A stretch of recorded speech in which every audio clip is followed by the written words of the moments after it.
నా పేరు దేవరకొండ నాగరాజ్ అండి. నాయ బ్రాహ్మణ సంఘం స్టేట్ ప్రెసిడెంట్గా పనిచేస్తున్నా. 1980 నుంచి నాయ బ్రాహ్మణ కమ్యూనిటీ కోసం పనిచేస్తూ వస్తున్నా. అయితే ఈరోజు మన ఉప్పల నరసింహం గారి గురించి సభ ఏర్పాటు చేసిన సందర్భంగా ఈ సభలో మాట్లాడే అవకాశం దొరికిన సందర్భంగా నేను చెప్పదలుచుకున్న అంశం ఏంటంటే, మట్టిలో మాణిక్యం.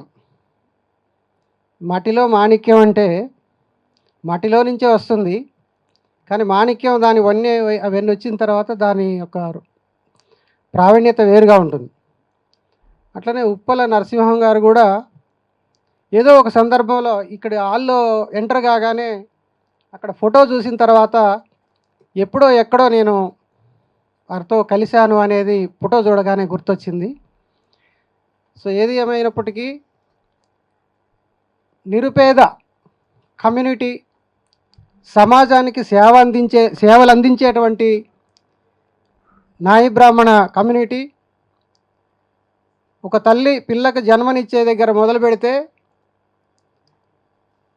అన్ని రకాల శుభకార్యాలు, వైద్యం కూడా చేసేటువంటి స్థితి, చివరికి మనిషి చివరి దశలో కూడా సేవలు అందించేటువంటి ఈ వృత్తిలో ఉన్నటువంటి వారు వాయిద్యం, సంగీతం కానీ, నాదస్వరం కానీ,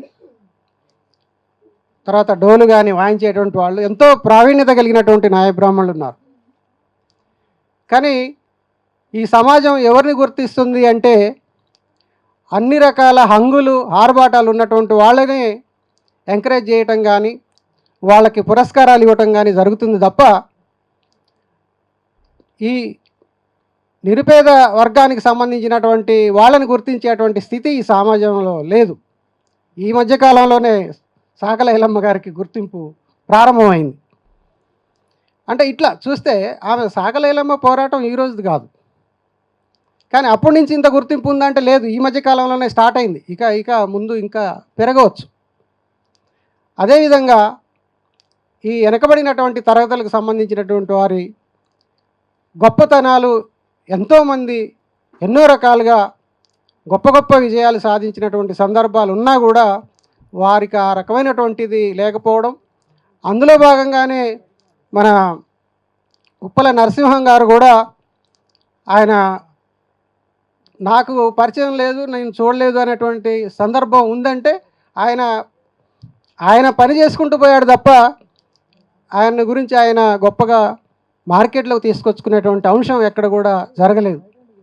కాబట్టి ఇలాంటి వారిని వెలుగులోకి తీసుకొచ్చే విధంగా రానున్న రోజుల్లో వారికి గుర్తింపు వచ్చేటువంటి విధానాలని అనుకరిస్తూ ఈ రాసినటువంటి బుక్కులన్నింటినీ కూడా ప్రచారంలోకి తీసుకొచ్చే విధంగా ఏం చేయాలనేటువంటి దాని మీద కూడా ఒక ఆలోచన చేసి ముందుకు తీసుకోవాలని చెప్పని కోరుకుంటూ ఈ అవకాశం ఇచ్చినటువంటి ఈ నిర్వాహక కమిటీ వారికి ధన్యవాదాలు తెలియజేస్తూ సెలవు తీసుకుంటాం.